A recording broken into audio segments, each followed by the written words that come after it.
in any case, we'll put it out. So that's it. Yeah, perfect. Thank you very much, Shadia, for doing this. Indonesian perspective is very important. So I would, of course, like to thank Abe also to introduce me to you. And please just introduce yourself, take it forward, and then we'll have a discussion after that. Okay.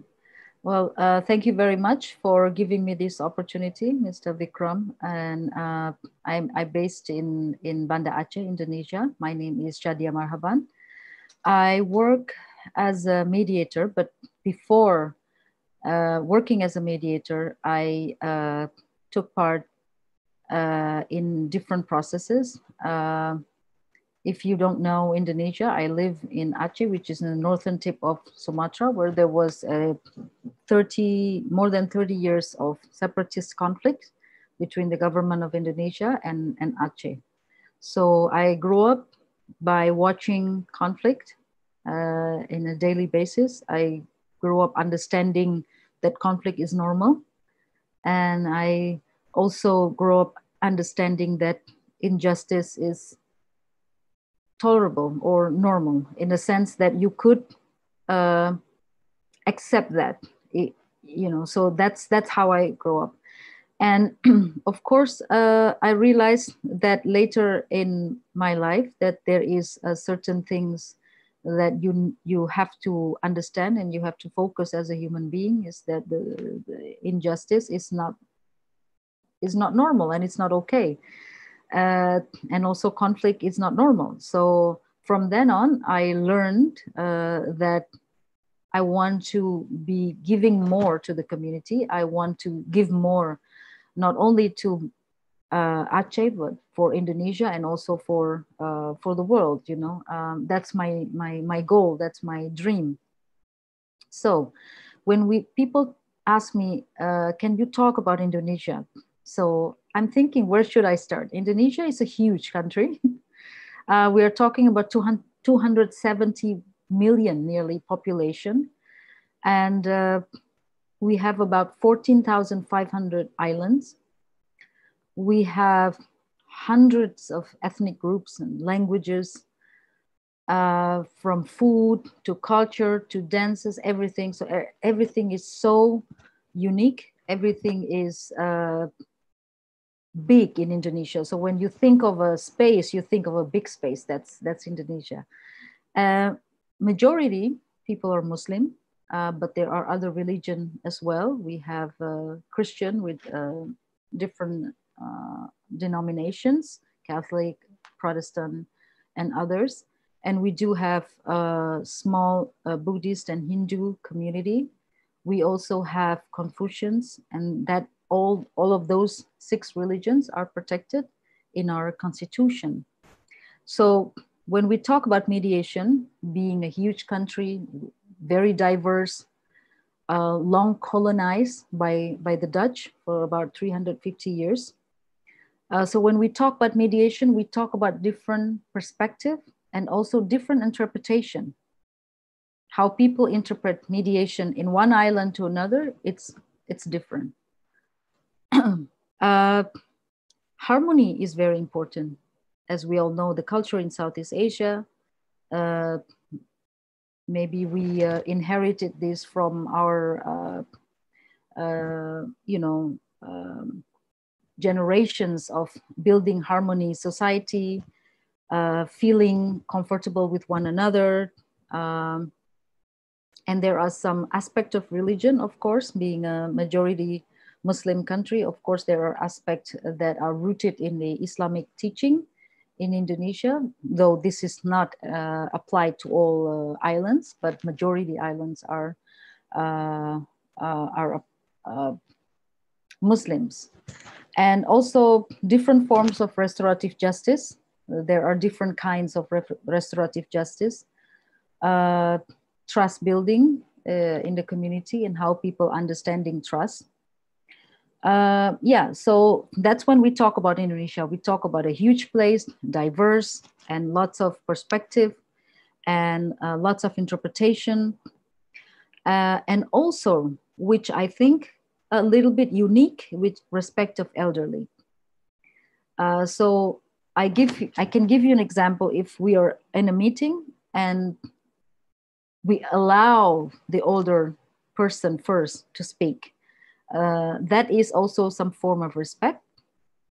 And also sometimes he or she, because of his age and wisdom, we give him or her the liberty to make decision for whatever discussion that we are talking about. So these are some of the examples. And women also play a big role, I think, in Indonesia. Though many people think that there are not many women mediators, but like myself, I'm doing mediation without knowing what is mediation. So when I started, I don't know. In theory, I never learned about mediation. I never studied or anything. Only later, I realized or I learned that mediation is what I'm actually doing for some time. And Indonesia, there is a thing which, because it is so diverse, so people want to create a harmony with one another in the society, that sometimes the best prescription in Indonesia is not to know a lot. I think if you know more, if you know a lot, then people would think of you differently. They would think of you as arrogant. They will think of you as you're the master or the guru, you know. So you want to be on the same level. And I think people appreciate if you don't know much. I think it's a strange thing, but that's happening in many of the islands that I work with in Indonesia. Also, people believe time will heal.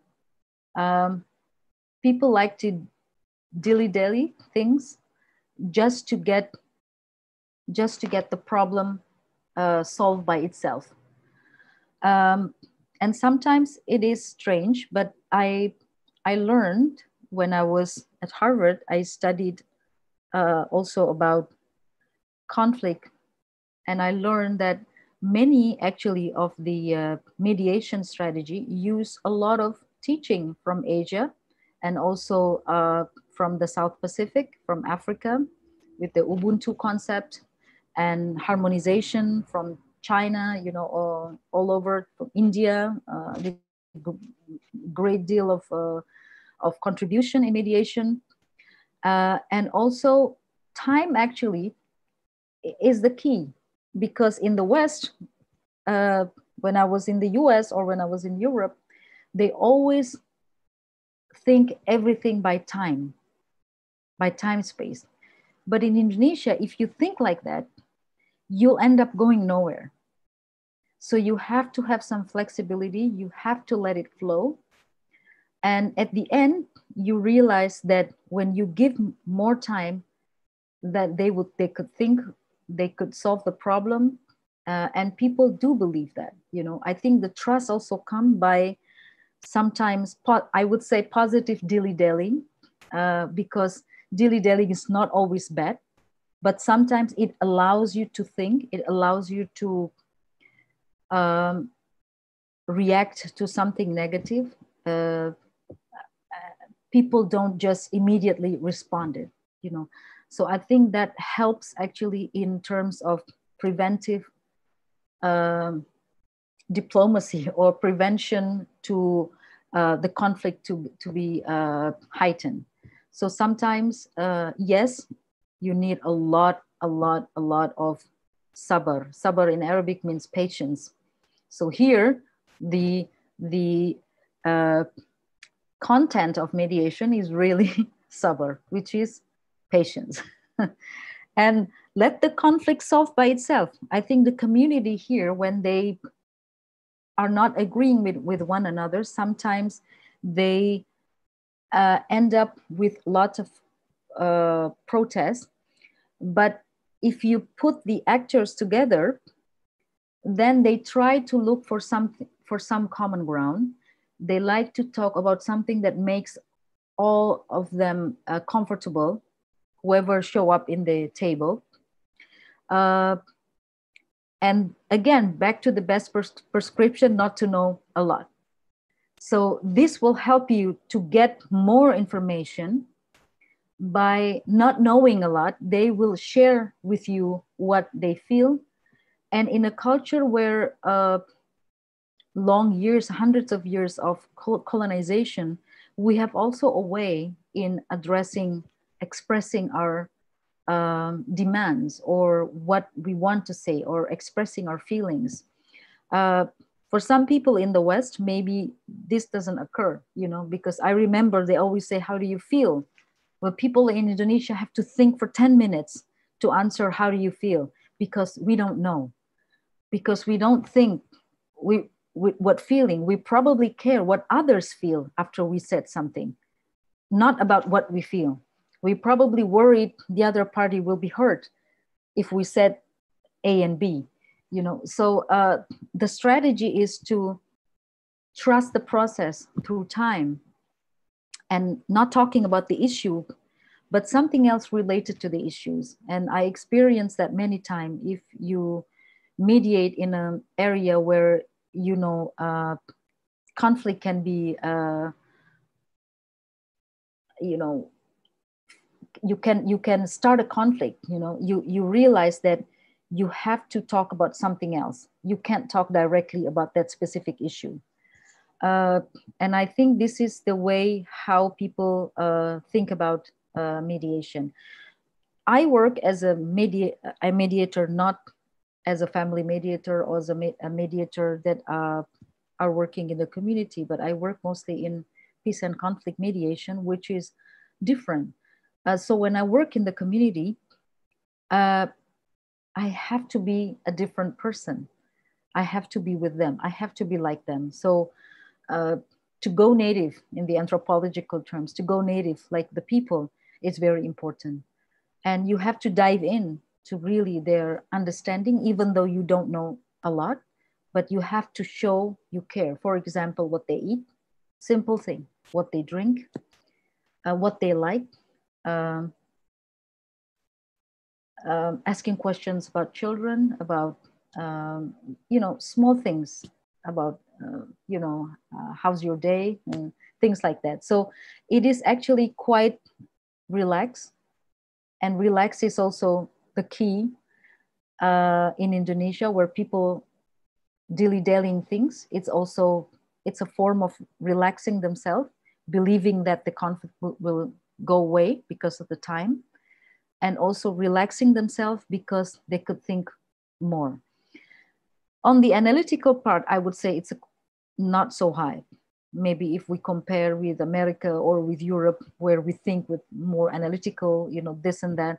But I think the form of restorative justice in Indonesia, it's kind of eliminate us from thinking analytical or pursuing a legal action. But in nowadays, I think 10, 15 years ago, I think that these kind of legal action are starting, you know, in the community, because many people who start studying law, and then they practice law, and then they start doing a lot of mediation with some legal aspect. But in the if you are working on the community, this is far away from from the court table, I would say. So people would like to be talking about how to solve this, where all the community and the society can accept it. So that is some of the strategy that we have been using here in Indonesia. Harmony, feeling comfortable. Feeling comfortable is, the comfort level is important. The comfort level when I talk to A, and the comfort level when I talk to B. Because sometimes they might not want to tell us the whole thing, and we don't have to be digging the whole time of, you know, questions. We can't push too far.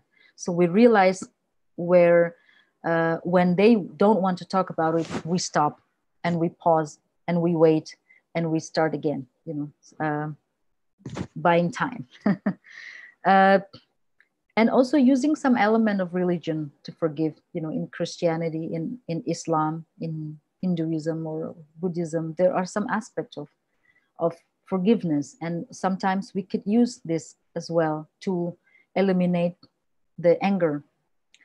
And that actually spirituality helped them also to make it ease. And sometimes it works, sometimes it don't, but most of the time it works, because community like to be seen positive, community like to be seen civilized, and community like to be seen that they care about others, unless if it's really a major a case. Also, the trust is also different here. I think the trust is sometimes we didn't get the full answer, not because they don't trust us. I think sometimes they just don't know when is the right time to say. So there is a flip-flop aspect in it as well. But people respect mediator, and they want to know more. When you give them the trust, then they'll trust you more. So I think you have to earn the trust from the community. So I think this is just one of the aspect. And I think the women play an important role in Indonesia, in particular in the villages or in the district level areas, even in the provincial areas, where women actually comfortable being mediated by women. In some cases, whether it's a dispute with husband and wife, or dispute with a community, or environment issues, or anything like that. So sometimes this help the women also to be able to work as a mediator in the community, to be known, to be endorsed in the community. Women sometimes have a special mandate in the community, especially if you're older women, influential women. Let's say if you're from a high family background, or if you are from a religious family background, you already have a face in the community, and sometimes women can really take part in the mediation work. And there is also a taboo thing to talk in Indonesia. Is there is a word in Arabic means aib. Aib means is like a disgrace or shame or scandal or error or mistakes, so you don't talk about this, I think when you start to mediate, you have to realize that the other side know what you think, and they think you know what they think, so it's like a telepathic thing, but it is sometimes very difficult for a Western people to come here and to try to settle the dispute. But because also our language, we don't have much vocabulary, I think, in how to explaining ourselves. Our language is based on the Malay roots, but majority people are they have their own language. So the ethnic language actually influence their capacity of using verbs and also vocabulary. So sometimes when they explain things, you don't get it 100% correct. So you have to feel it. So feel is important. So feel in Indonesian, we call it rasa. Rasa. So rasa has a very important aspect in mediation. So you have to rasa. And when you rasa, you know exactly where is the next kick and where is the next punch. But when you fail to deal with the rasa, then you fail the entire process. So it's like cooking. So you put salt, you put more cumin, or you put more lemon. You have to think and taste and feel it, what is the result of your cooking. The same thing with mediation. So I think this language diversity, this cultural diversity, ethnic diversity, really create some specific culture, which then the comfort level and everything has to be on the same result, you know. So one has to be in that prescription when he or she want to mediate Indonesia. And when I talk about trust, also sometimes there is an issue with how to tell you that you are in this level of trust. For example, if I trust you, I will tell what I feel today. But if I trust you, I still trust you, but I don't want to tell you what I feel today. Not because I don't know you, but simply because I don't want to tell you about what I feel today. So you have to really balance with this thing. And I think culturally, it is applicable to all islands in Indonesia. And also there are some sensitivity with regards to religion, of course, with also with some attitude.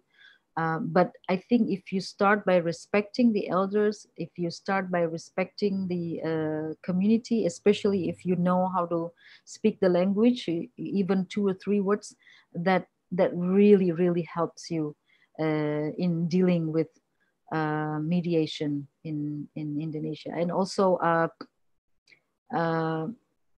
I think never underestimate the silent people. I think those people who are sitting there in silence, never underestimate them, because sometimes these are really, really a good listener.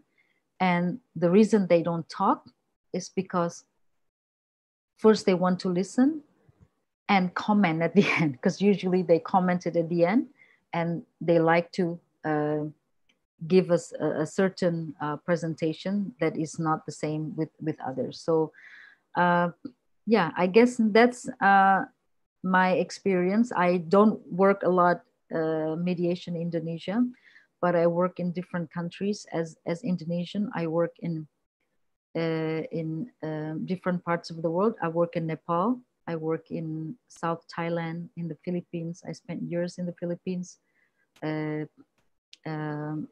Also in Afghanistan, Colombia, and I deal mostly with non-state armed groups and talk with different people that have different mind. I talk with people who think violence is the only solution. I talk to people where other people think it's dangerous to talk to them. And I like to challenge myself to talk to more people with different behavior, because years after I'm doing my mediation work, I realized that mediation is about understanding behavior, and it's also about respecting culture, and also by humanizing human, you know. And by having that understanding, I declare myself that I'm a mediator not by learning, not by theory or school, but really by talking to different people, by different people with different minds and behavior. And sometimes people tell me, like, Shadia, why do you want to work with this group when you know they are, you know, doing violent things, and when you think that they can't solve any problem, why should you be talking to them? And I said, the fact that they have heart like me, I want to talk to them. because I think heart is everything. I have many men who came to me first with big muscle and macho and guns and everything, and it really broke down in tears. So I do believe that there is something called heart, and when you keep uh, penetrating the heart in your way, understanding them, why? Because sometimes people just want to be heard. I'm sure you understand, Vikram, that as mediator, we are not just talking, but we also have to be a good listener. And I think that's what mediator is all about. We listen, we understand each other, we try to be in their shoes. We try to understand why he behaved like that. If he's a stubborn or hard person, why? Not eliminating him, but simply talk to him more. I give him more attention, give her more attention. Um, and I wouldn't be able to tell you all this 15 years ago. I wouldn't be able to tell you this when I started, because I was very, very not sabar person. But after doing this kind of work and talking to many people, um, I appreciate patience. I appreciate sabar as part of my recipe in working as mediator. So I think I stop at that, and thank you very much for listening. Shadia, that's not going to be it. We have to listen to a lot more from you. But first, I think the introduction wasn't good enough. There's so much work that you're doing. You can tell us more about that. That'd be interesting. All the kinds of things that you're doing. Okay. I I started as a negotiator in 2005, when the conflict about to end after the tsunami in Aceh in December 26, 2004. I was in exile in the US. And so during the negotiation, I participated and listened the whole time and learned. Uh, and I returned to Aceh in 2006 and really worked from ground zero. I came without knowing what should I do, but I do believe that if peace is what we fight for, peace will remain. So we won't be having two decisions in one day. So I know when the leadership said peace, peace is what we're going to achieve. And so I work at a different level with men and women, and also try to understand how actually a transformation of peace in post-conflict setting is different than a normal situation. And after working in Aceh for years, try to bridge and also try to pursue peaceful settlement, one after another, I start asking myself that I want to do more. I want to do more. I want to increase my journey and learn more about other conflict. So I started without even calling myself a mediator. Uh, I start meeting people, different groups in Southeast Asia, and try to talk to them and what I can help best. Coming out from my own situation, I do have a unique background, so they feel like because I'm unique, so I want to listen to you. Uh, and because you're unique, I want to share my experience with you.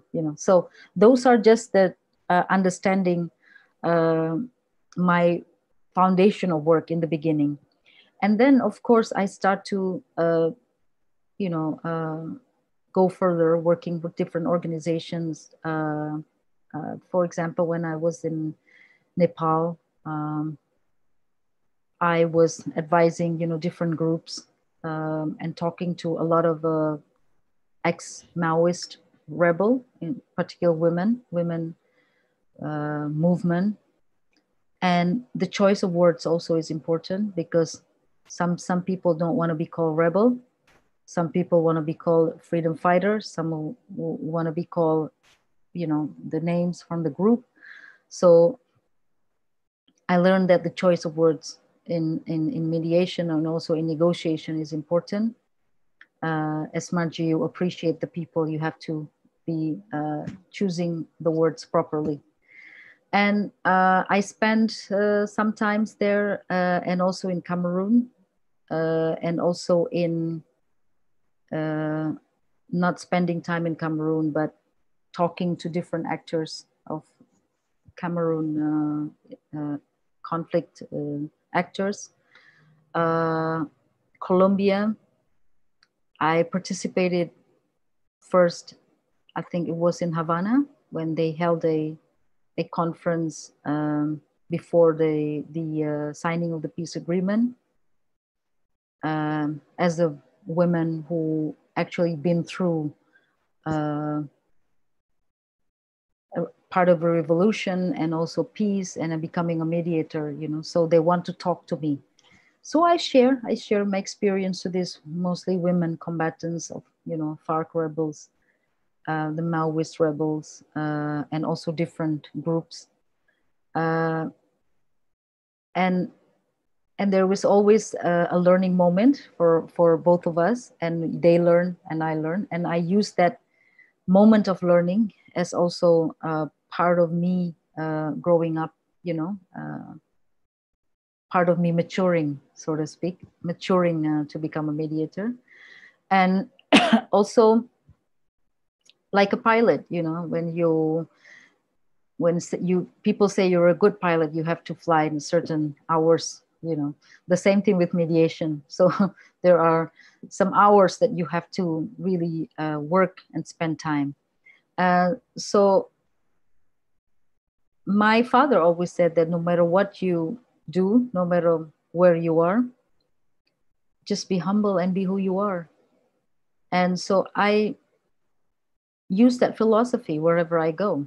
I think in some Western culture, you have to show, say what you have.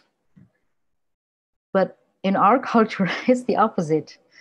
So, and when my father said that, I said, no, we have to show. And he said, no, by not showing, you're showing. So that is actually the difference. And I think my father was right. I think he was right. And by not showing, actually, people start to trust you more, and people appreciate the experience, the years of experience that you have to be giving advice to different groups. Yeah, so some of the work are a little bit confidential, but I think the work that I'm doing is more or less working with different groups, and group that some people think that we don't want to talk to. I work in Myanmar also for some back and forth, 3 years in Myanmar, working with different ethnic armed organizations. Try to understand, try to listen. So that's it. I mean, yeah, that's my experience. But Shadia, all these places that you have worked in, but is there a traditional method of dispute resolution that they've had, that they've used in all these places, Indonesia specifically? Do we have something on that? People still reluctant to invite an external mediator, I have to say, because when people have a dispute, they tend to look for people whom they know, whom they respect, instead of bringing an external person. And people still see mediation here as a court case, not as a mediator where people in the West may be understood. People here think a mediator is when you arrested by a police, and then you get mediation, or when you have a court case, so the third party sometimes are not seen as a mediator, but of course you work as a mediator, but you are not seen as a mediator in profession, by profession. So the strategy here is to understand the dynamics of the conflict. And the reason I said that, because I think the colonization have somehow impacted the understanding of conflict, and also how people solve conflict. And recently also I learned that nutrition, what they eat also impacted what they feel about conflict, what they think. People who eat rice are different those people who eat beans and bread. I don't have any scientific proof. Just by talking to them, I noticed there are differences. Yeah, and there are people who, all kinds of, people who actually see conflict differently because of the environment. In West Papua, for example, people who lives in the river have a different perspective of people who live in the mountain when they see conflict. You see there is still an ongoing conflict in West Papua. There's a big separatist movement in West Papua, but people in the mountain see this differently. And people in the river, people who live near the river, see this conflict also different. And there are, where I come from Aceh. Aceh is so close to the Indian Ocean. So my house is just probably 7 or 8 kilometers away from the Indian Ocean. So sometimes because we live so close to the ocean, we are not so scared with strangers coming in and out, by boat in the past. So people are not like suspicious a lot, But if you live in a mountain, the level of suspicions are very high, because you are in a situation of landlocked and all that. So I think anthropology has a great deal of contribution also in how mediation can be done, actually. And I think Indonesia is a very good exercise for mediators to learn from different anthropological view, nutrition, culture, and also just by people, talk every day. I think you realize how when people talk fast, you have a tendency that people are rushing in that particular island.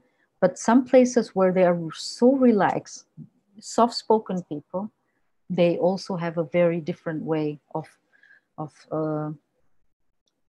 solving conflict and understanding conflict.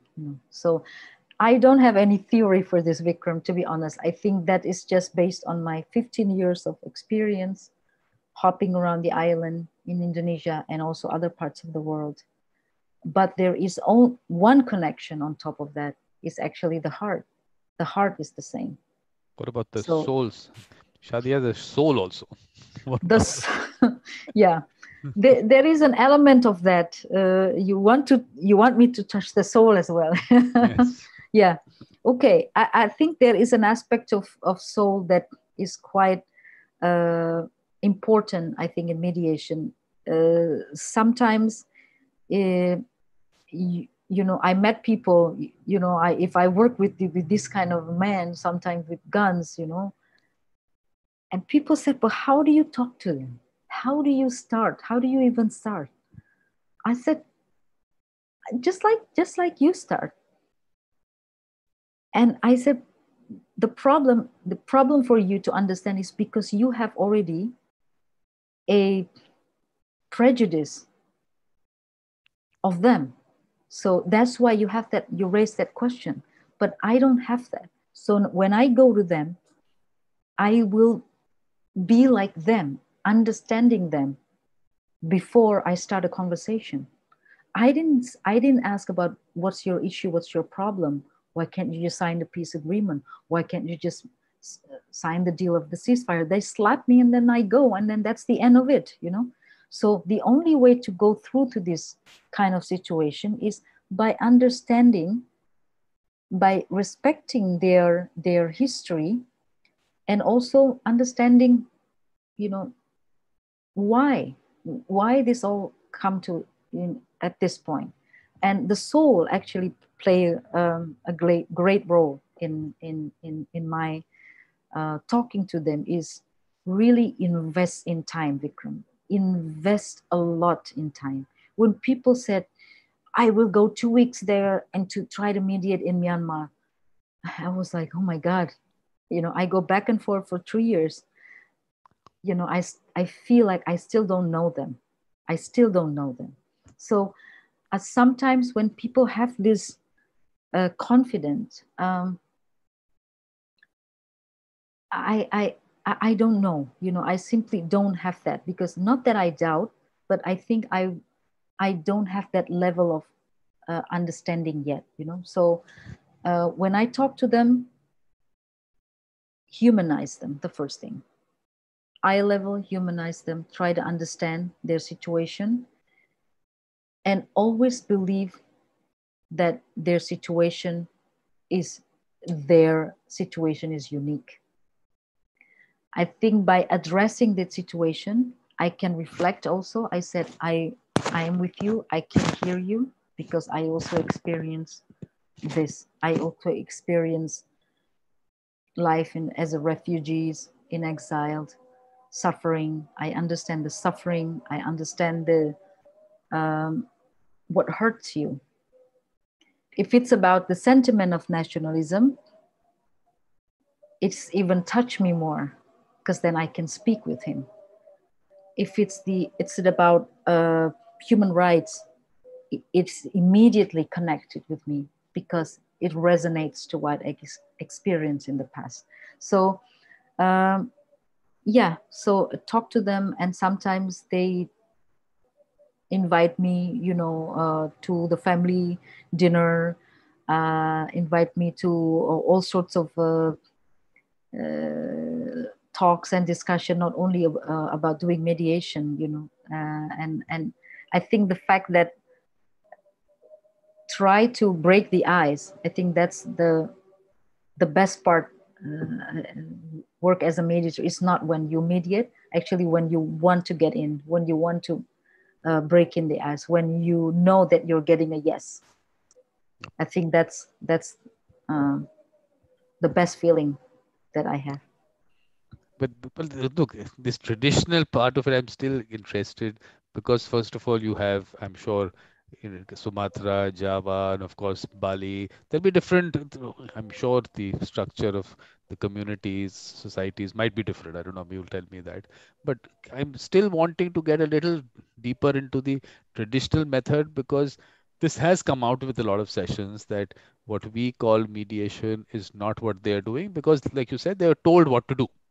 So Mm. that is one aspect of the dispute resolution. So that part of it, is it like that only, or do they have a choice? And in the traditional system also, there is a concept of mediation happening. Is there something like that? I think the concept of mediation is not yet happening, not by profession, I think, because of that factor. The external factor is not, people are reluctant to use this such service, but people will talk among the elders in the community. And if the problem is not solved, depending on what conflict it is, if the conflict is, say, related to a big corporation, then obviously they will, you know, look for some kind of law, legal thing to finalize. But if the community, let's say, have a dispute on land, and they will find a tradition which is different from one island to another. In my hometown, for example, in Aceh, we have lots of tradition which are rooted with Islamic, and there is also some sort of a restorative justice that I from the hundreds of years, thousands of years of, culturally, embedded, but there are also things that are new. Um, some people use social media as well nowadays. They use the social media by promoting, for example, an aspect of cultural aspect in that particular community, how to solve a dispute without, bringing this case to court, how to settle a dispute by using local tradition and norms, in the village. So these topics, this local wisdom is very, very huge. I think, you can have a whole session with people who really have an expertise in this. But through my experience, uh, that it is different from one island, Sumatra, Borneo, and others. But the similarity is that there is of the issue of not being, feeling comfortable, harmony. That's a thing. Understanding their different forms of restorative justice, trust, and also not opening their disgrace, shame, face saving, respect, and all that. So these elements are all the same, but of course the way they solve it to the final ends are different, because sometimes they use mediator when they want to do training, for example. Oh, can you train us to solve this issue? And I know I don't train them to become a mediator. I train them how to solve them, because I don't think my 3 days presence there can make them as a mediator, but at least they could have some kind of guidelines and how they can solve the land dispute, for example, or community dispute in allowing different things that are happening in the village. Yeah. So. But I forgot to tell you, sabr is also a word used here. We also use sabr. For So, patience, yeah. We also use that for so sabr. yeah. And the another interesting word obviously is sulh. We use sulh in Islam. You will tell me about that also in Islam. But what I was wanting to tell you was interesting thing that came up was James Manjarere in Kenya is doing interesting work with the communities there in terms of the traditional method of dispute resolution. So when you said that those people who are working on it, those group, it can be a totally a different discussion and a full discussion on that. I'm trying to put that together because there are some people who were part of the symposium who are actually doing research on that. With him, he's actually not just research, he's actually doing it there. An interesting thing that came up was in Kenya, there was a murder which took place in a certain community. And the matter, of course, the police took it up and the matter went to the court. No one came. No witnesses, no complainant, no one. So the judge then sent the person from the police to the community and asked them how they sorted it out. And they found out that 15 camels were to be given by the victims to the victim's family. So the court actually passed a order based on that and Mm, said that the constitution recognizes that. So that was interesting. Maybe I don't know about the Indonesian constitution, but the fact is those traditional methods are actually recognized there, which can be yeah. looked at from for other countries also. Because I really Yeah. found I, that. yeah. I think the form of restorative justice here, I think in my hometown here in Aceh, people still uh, don't really have a high trust in court unless if that's really, really something massive. But if it's just among the community, I think they used to use an Islamic, sula, and also uh, people doing like kurban, they slaughter goats or just to have feast together, and that's actually sometimes solve the problem and the harmony built even better, because sometimes people understand that they don't have to like each other in terms to resolve the conflict, but if they can live together, that's fine, and it's hard to avoid people in a place like Indonesia where people are so living so close to each other. So imagine in a community where uh, a big community that you have to see your enemy every 2 days in a market or in a coffee shop that you go every day, you know. So it's very hard. It's not like in the West where things are so much written, you know, in laws on by book. I think in here people tolerate those kind of you know, things. People want to uh, still be seen as a good community. Face saving, it's important. Respect. Yeah, I think it's similar to India because some of our culture also come from from India, you know, and that's actually uh, a combination of that culture, you know, Hindu, Islam, and you know, Christianity or whatever, and that's actually Indonesia is actually a melting pot of different rasa, of different taste of this, and which I think uh, it's not being used properly, I think, by the world. You know, people are not really investing or investigating a lot in how actually in such a diverse community like Indonesia, you see less fighting, you know, ethnic group. In other parts, for example, in Africa, people fight, you know, different ethnic group. But here, because not only because it's protected by the constitution, but it's also people have an understanding that because we are so many, that's why we have to live together, you know. And I think there are many verses in the Quran also that actually uh, resonates to this, that the difference, it's actually blessings for you, you know. So it's okay to be different. Yeah, and actually, there's so many. That's what I'm saying. I was asking you about Islam in terms of dispute resolution and specifically mediation. So you can tell us a little bit about that, if how how it's written there and what is written there. Yeah, I think in the Islamic, in particularly in the, I mean, we do have a Sharia court for divorce, married, because for Muslim married, they don't go to civil court, but they go to Sharia Islamic court, and the same thing with divorce and inheritance. And if there is a fight about inheritance, sometimes they try to be mediated in the Islamic way by, you know, doing all sorts of things, forgiving, respecting elders, yada yada. But there also, if the conflict is still ongoing, then they have to look for solution, which is the Sharia court.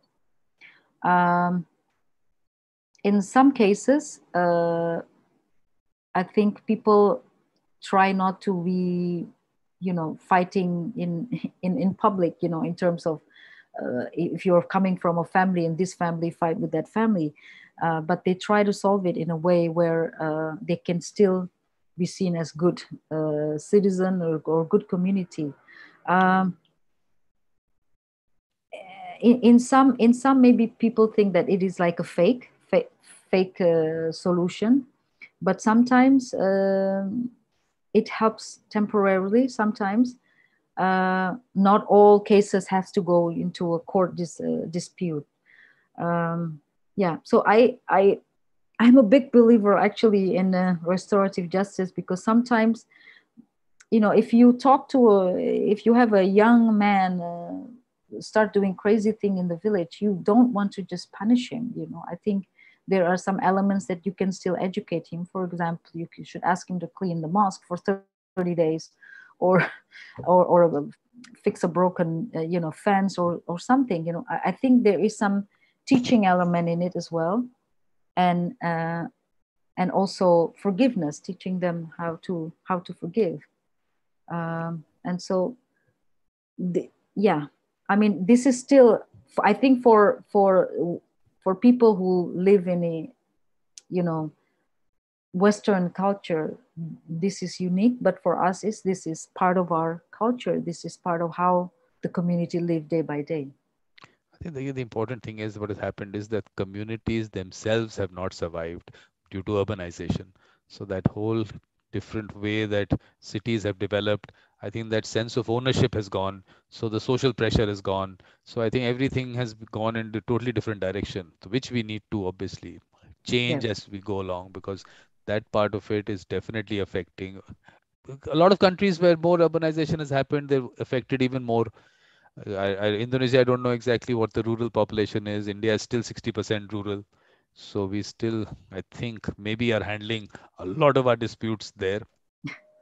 But Yeah, I I, think the same thing because our majority of Indonesians are in agriculture, fisheries, and all that. So we still have uh, majority people are still living in rural areas as well, and sometimes uh, when the influx of people coming into the city, sometimes that creates a instability, and that's usually happen every year, after a big holiday, a big, thousands of people start coming to the city, try to find jobs, and they realize that's not their place. They have to live in a small uh, shanty town somewhere, and live with like 4 or 5 children in one room, and when they have uh, a room or to farm, in the village.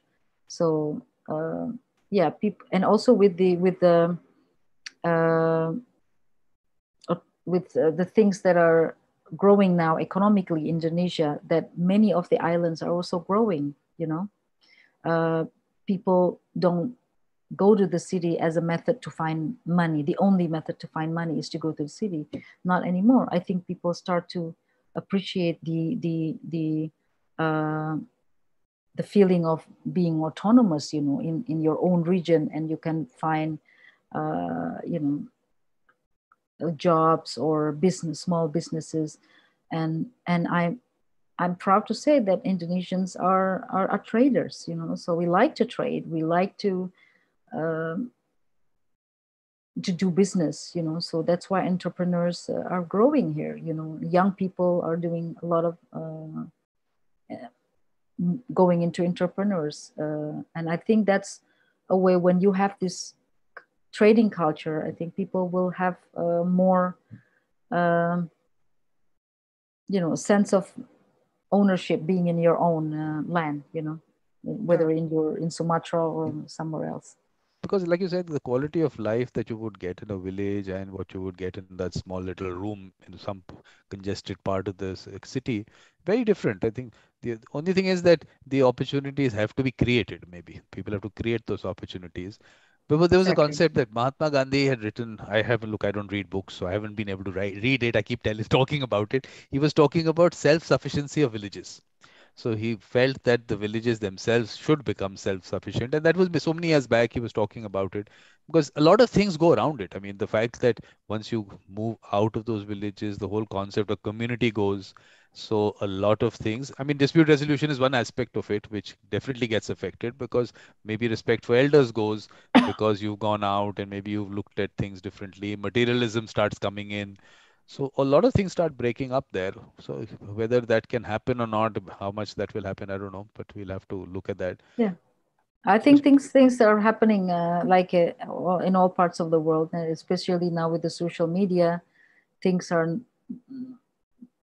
not as good as we think now with the pandemic and all that. But I think the ability, the resilient. I think the more people live in such situation, we have a certain resilience that others don't have. If you live in such condition, uh, you tend to appreciate even to have a little change. So and that little change sometimes give an opportunity for others to have more changes. And we've seen that a lot in Indonesia. That like poor kids from different, from a remote island can become a minister. And that is actually raise hope in the community, and the use of social media now is also showing that you don't have to be rich or great when you want to achieve something, but you can just be you, but you just have to work hard. So that positivity is important, I think, not only Indonesia, but I think everywhere. I think globally, yeah. Yeah. Because actually, why I want that whole concept of communities to either you have to create them in urban areas and all if they're already there in rural areas to strengthen them because they have to be a sense of ownership. You have to have a sense of ownership towards something because once you move out of that and then people say individualistic societies are developing, which of course I term it as selfish societies. Individualistic society sounds very nice, but selfish society sounds is actually what it is. So then otherwise you go towards that side, then there is no concept of any kind of social pressure, no sense of ownership, and you're on your own. So that should not happen. I think that is important. I'm saying even in the urban areas, I think some sort of community development. I don't know, is there something happening in Indonesia on that? Some kind of community, uh, Community mediation, you mean? yeah, community mediation and community I development. think, yeah, I think they start in some areas where there are big corporation, but not much yet. I think people are still.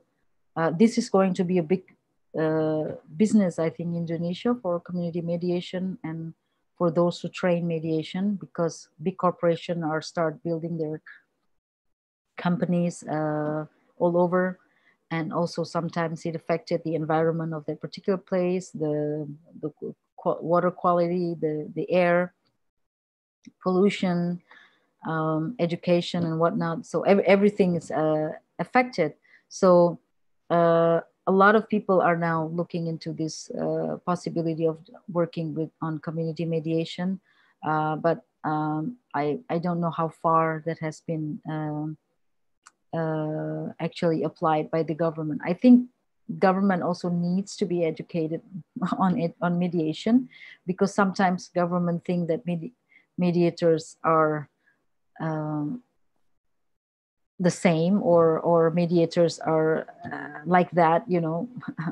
But actually mediators are also dynamic, and we can learn about different things. So I think the government needs to be uh, informed, I think, about the importance of community mediation and how actually government can relieve, you know, a lot of stress and a lot of work burden actually when they start doing this community mediation. So So, yeah. the excellent person for that is Luis Ore in Peru. The government has the prime minister's office has some mediators and he's done excellent work there. So if you there is one episode of his in conversation with the beautiful mind, I'll tell you how to go about it on my website. All the links are there. You must watch that.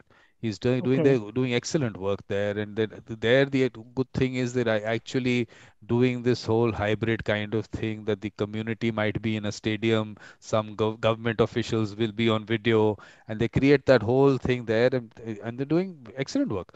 So that is we have an example. We have an example, and in that episode, he's explained how he goes about it. So it's just a matter of governments watching or talking to such people, and they've Mm. actually implemented it, and they do all the mining projects and all.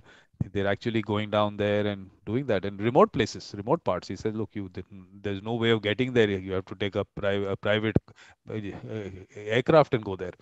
To those places, that kind of thing. So that work is happening in some parts of the world. We just have to connect those people with wherever it's required. And I keep telling him this is a very important work that he's doing. He has to go around the world. But Shadia, but the main thing is that how has colonization affected the mindset of people and dispute resolution in Indonesia? um that's actually a good question, also difficult. But I think it is it's in some ways it is affecting people, I think, in even in how people making decisions. um, Now it's becoming clearer that people have to decolonize, you know, some what they think, what they decide, and also how should the government runs. For many years, that actually our law system was still based on Dutch law for many years, not anymore, but some of the words are still using Dutch words. For example, if you go to law school, you have to understand a little bit of that, and also having a different, upbringing if you are from certain island where there was a lot of pressure or oppressive areas in that area. You realize that the resilience of the people. Let's take an example of my own place in Aceh, where we actually only 35 years actually invaded by the Dutch, and we beat the Dutch for 35 years, and that actually create a certain resilient among the people, because people just don't want to live under any sort of control or form of control. And sometimes it is very difficult because like I live in US and other places, and I feel that my own people here in Aceh, that people are kind of stubborn, but they do have this soft things, where the sensitive part of these people are very different than the rest. Is because of the resilient, and because also that they don't want to be oppressed, they don't want to be controlled, and therefore the way they solve conflict also sometimes is quite how you say, explosive explosive way of talking, and also finding ways to solve conflict. But yeah, there are people who in Java, for example, where people are more soft and calm, and more relaxed, I would say. My culture here is a bit grumpy people, and when you go to that island, you see more relaxed people, because during the colonization, instead of fighting, they work and they fight. But for us, we fight till the end, So there is no sense of collaboration. So if you combine this two, it's a unique thing. But if you look at from the resilient point of view, we are better, because we can stay in whatever condition. And also in decision, sometimes people say that why you have such a stubborn positions when you negotiate. Actually, it's not stubbornness. I think it's a thing that we believe that this is special for us, and we want to keep this. The same thing with others as well, So I think we have to start thinking to decolonize our mind, to become more rational and see things differently. I don't know in India, but here, if you see white people, they think all white people are good, they think all white people are rich, they think all white people are great. But they are not, they just sometimes come here as to work, And the more we realize that actually we have to be thinking differently about how we treat them, of how try to understand them. I think that's why in Indonesia, people don't speak English. People don't speak English because English is not so, I mean, now the young generation, yes, but in my parents' generation, they don't, because they don't feel it's important, because they think it's the language of the foreigners, the language of the oppressors. Why should we learn English? Why should we learn Dutch? Might as well we learn Arabic or Sanskrit or whatever. We don't want to learn white people language. So these are affecting us. But now, of course, the young generation are different. They start learning English and Dutch and even travel and all that. Yeah. From the young people's perspective, are they looking at dispute resolution differently? Anything that you get the feeling there? For young people are actually never talk about conflict. Every time I start raising this, they always say like,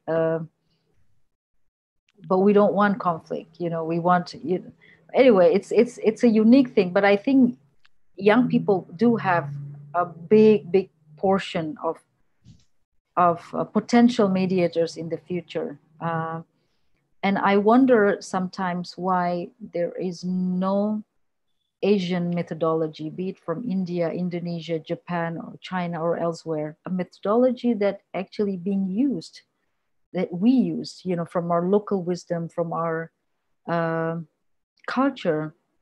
How come we never use this? And I think that will be useful also for young generation, because these young people sometimes they want to hook up to with something, and they don't have that, so they end up reading uh, Western books. If we have Johann Galtung, or if we have other expert, why don't we have an Asian expert on conflict resolution? Shadia Marhaban, what about her? I don't know. What about you? I mean, the methodology, because sometimes when I remember when I went to China, and then we did a mediation together. We traveled to Switzerland, this Chinese friend of mine, and we look at each other, because we think, if this is the way you're going to mediate in China or Indonesia, it's not going to work. Exactly. If this is what you're going to say to the people, this is not going to work. So then I start asking myself and asking them as well, so why don't we write something? Why don't we say something about this? So maybe the young generation will be persuaded by reading, books from you, and from others in Asia who can contribute to this subject. I do believe that. I think the young people now, they are not in really following that, because they simply don't have any idol. Once they have an idol, well, Nelson Mandela is, it's another thing. People know Nelson Mandela because he has a story, but not everybody is Nelson Mandela. So No, that's the so sad part. That's the sad part, Shadia, that in the line we have almost 8 billion people on this planet, and you can only you count a few there whom you can say, yes, globally, these are people who have, you respect them, and you know that, okay, they will, whatever, even if it comes down to dispute resolution, they will do something good there. Like Ken Cloke, we talk about Ken Cloke. I mean, there's such few people. Where have we gone wrong is what the thing is. So how I'm looking at it is, these people out there, be it students, be it in communities who have that natural ability, like I was telling you before we started the recording, we have to get those people out into being mediators, in the sense they're already doing it. Say, and you'll be very surprised, I'm sure, of course, you'll talk to children.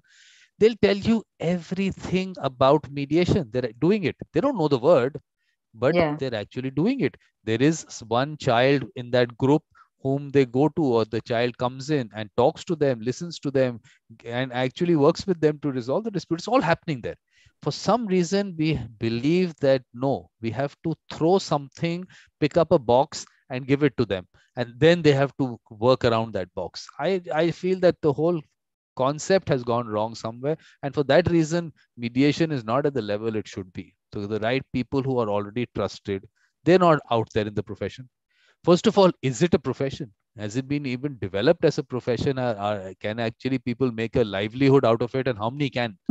So we have to start looking at that also. So I want to bring them in. So here, of course, the whole concept of, yes, promoting mediation is very good, but they have to get work, and they're expected to do things for free. They are special people in that sense. They rise above everything. They don't have yeah, houses to run, and the court system is totally finishing that concept, total yeah. thing. And So also there is the overlapping understanding also of the mediators, and also the kind of mediation that I work with, for example, at the track 1 level or track 2 level. People overlap because they think, oh, how could you talk to the government? How could, well, because so and so have give me a mandate, or things like that.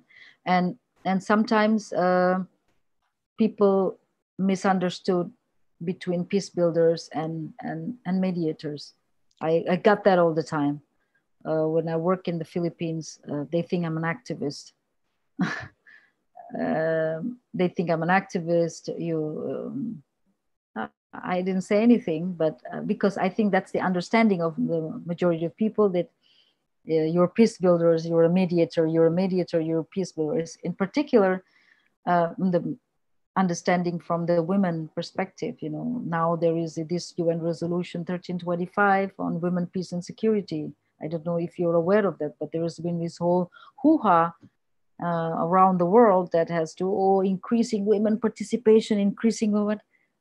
I question myself, what do you mean increasing participation of women as mediators? Because in my village, I can find many women as mediators, so that's depend on what level. So if you think you're the level that you have to be in the UN, yes, there are not many, but is that important?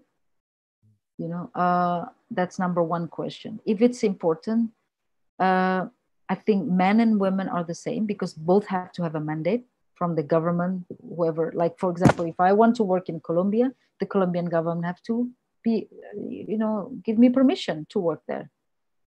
The same thing with the FARC. FARC then have to be agree that I come as a mediator, for example. I mean, this is not an easy. This is not an easy thing. If it's a track one, that means you have to deal with government and the whatever parties that they are fighting for, but in some case there are a lot of these noises to bring women as mediator. It's true, I completely agree, but we have to really, really see what kind of mediations you are talking about, and can we help women, for example, in the community as mediator? That's probably much better. And we may need maybe, women at the UN level, and that's actually how, if we want to see participation, inclusive, whatever the words now they are talking about, inclusive or participations, meaningful, whatever. Yeah, my mouth's full with that. But I think, at the end of the day, you want to become a mediator. It's just it has to be nature of you. It has to be embedded in you, that you have this ability to talk to people, the ability to understand someone, the ability to listen, the ability to engage, the ability to network. And there's so many things, there's so many aspects. And it's not just the UN. This is not just the Exactly, UN. exactly. I think the But thing is that people have started looking at it totally in a very hyper technical manner, while it just comes naturally to people. I mean, like you were saying, that it just comes to you. It's not that you have to be trained to be that. It just comes to you. I mean, when you're dealing with people, it's a person-to-person association.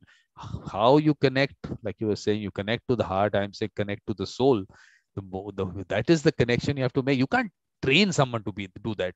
It has to, exactly. and a lot of factors go into it. I mean, it's not just, you can't even maybe pinpoint those factors.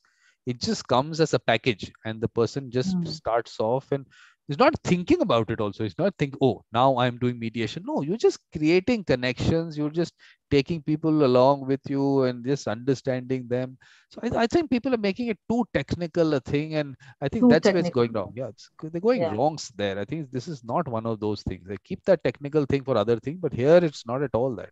There's so much Yeah. more which goes into it. I mean, yeah. Yeah, I think the overlapping is exactly what you said and what I said earlier also, that there is this mediation thing that is on track one, government and whatever party, and then you have this track two, which is the civil society organization, and then the institution, for example, mediation institution like Center for Humanitarian Dialogue in Finland, and Swiss Peace or whatever, or institution and organization.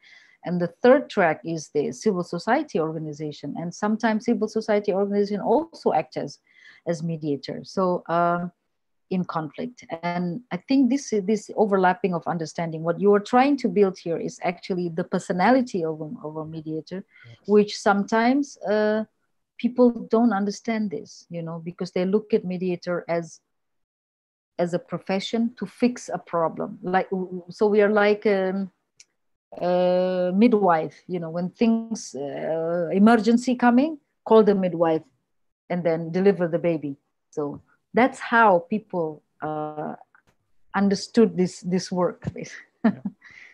And the important part is that the individuals, it's all about individuals, and those individuals sometimes get lost in these institutions that you're talking about.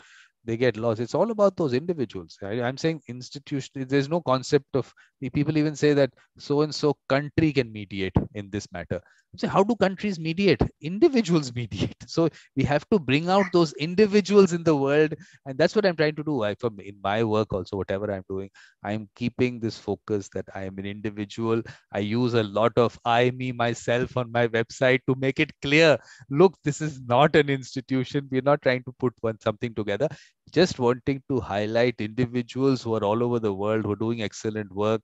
And that's what you need. I mean, you have to get those people out and actually highlight that. And the fact that they're doing it naturally, it comes to them naturally and all that. So that I'm focusing on that part. Yeah, and the other thing also is there is a confusion between mediation and facilitation. And that mediation and facilitation sometimes create confusion among, not only people. I think government also confused, facilitate a dialogue between this liberation front and government. Whoops, am I mediating or facilitating? Yeah. And so that sometimes raise the attention, or people think that mediation is so high up. Everybody have to be Nelson Mandela, everybody have to be Kofi Annan to reach to become a mediator. Meanwhile, we have so and so in our village who mediate and probably solve 30-40 conflicts far better than Kofi Annan. Exactly. And that's what I'm saying, that these are the people we need. We need them to be out there, and they should be looking at it as, I want them to look at it as a profession, because they're not valued, because it comes naturally to them. They don't even think about it. It just comes to them. They're just doing it. And people maybe also don't value it because they get it so easy. Okay, so and so, you went to so and so, helped you resolve your conflict or dispute, and you walked off and didn't even think how the person did it, because it just didn't show. It just happened. So I think we need to value those people, and we have to bring them out. I And agree. so how are we going to do that is what we'll discuss separately. And so, but if you want, look, at this point, why I would want to just stop the recorded session, because on YouTube, anything longer, I told you now, 1.5 hours, anything longer there, it's people just look at, okay, we'll watch it later kind of thing. But I want this to be watched because your experience and everything is very important. But your concluding remarks, what would you like to just put across? I would encourage women. I would encourage women, and don't be shy. Don't think that mediation is for men only. And sometimes you need a male champion. Sometimes you need someone whom already doing this work, and for those women who have this natural ability to mediate, I think this will be very, very good, for the community. Because nowadays we find that people always say, but we cannot find women mediators. There are, but they're not being, they don't have any associations. They don't call themselves mediators. But now I think with this